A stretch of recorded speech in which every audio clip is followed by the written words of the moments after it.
হাওয়ার ছোঁয়ায় নতুন করে বাঁচতে শেখা মন। আমি এখন আর তাড়াহুড়ো করি না, সুন্দর জায়গাগুলোকে ধীরে ধীরে অনুভব করি। আশা করি আপনারা সবাই খুব ভালো আছেন। নতুন একটি ব্লগে আপনাদের সবাইকে স্বাগত। আচ্ছা, একটা কথা বলুন তো, সবাইকে কি খুশি রাখা যায়? না, মনে হয় নিজেকে না হারিয়ে বাঁচাটাই সত্যিকারের ভালোবাসা। আমরা অনেক সময় এমন হয়ে যাই যেন সব দায়িত্ব, সব সম্পর্ক, সব মানুষের আশা আকাঙ্ক্ষা আমাদের একা বয়ে নিতে হবে। সবাইকে খুশি রাখতে রাখতে ধীরে ধীরে নিজের মন, নিজের সুখ, নিজের ইচ্ছেগুলোকে চাপা দিয়ে ফেলি। কিন্তু সত্যিটা হলো, সবাইকে খুশি রাখা কখনোই সম্ভব নয়। নিজেকে ভুলে গিয়ে নিজের শান্তি নষ্ট করে, নিজের মূল্য কমিয়ে অন্যকে খুশি রাখার চেষ্টা করা ভালোবাসা নয়। বরং নিজের কথা ভেবে, নিজের সীমা বুঝে, নিজের মনকে সম্মান দিয়ে, নিজেকে সম্মান দিয়ে, নিজের শান্তি রক্ষা করে যখন তুমি কিছু করবে, তখনই তুমি সত্যিকারের সেলফ লাভ করছো।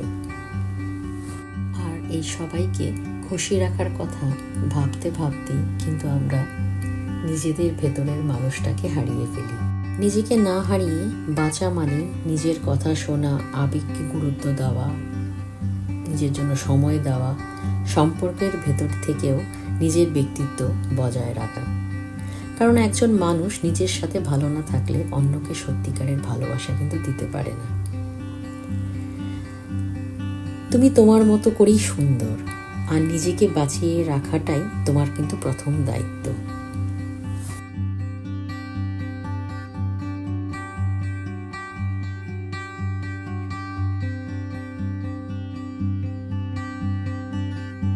কথা বলতে বলতে চলে এলাম নেক্সট ডে।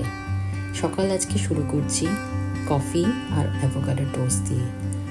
দুধ কফি জেনারেলি আমি খাই না, মাঝে মাঝে খেতে ভালো লাগে, মাঝে মাঝে নিয়ম ভাঙতেও ভালো লাগে।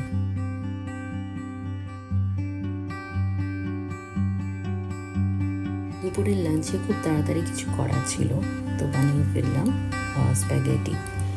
এটা খুব সহজ বানানো, শুধু 3টে ইনগ্রিডিয়েন্টস, 3-4টে ইনগ্রিডিয়েন্টস লাগে। গার্লিক, শুকনো লঙ্কা, ধনে পাতা দিয়েছি। ধনে পাতাটা অপশনাল। আমি অনেক থাই রেস্টুরেন্টে দেখেছি ধনে পাতা ইউজ করতে আলিওতে, তো আমার খুব পছন্দ। আমি মাঝে মাঝে আগেও দেখিয়েছি যে আমি লেবু পাতাও ইউজ করি, সেটাও আমার খুব ভালো লাগে। আর এটার মধ্যে লাস্টে দিয়ে একটু আমি সরষের তেল দিয়েছি, সেটা আমার ভীষণ পছন্দের। ব্লগটি যদি ভালো লাগে একটা লাইক করে দেবেন, আর চ্যানেলটিকে প্লিজ সাবস্ক্রাইব করবেন। সবাই খুব ভালো থাকবেন, আরেকটি ব্লগে দেখা হবে। ধন্যবাদ।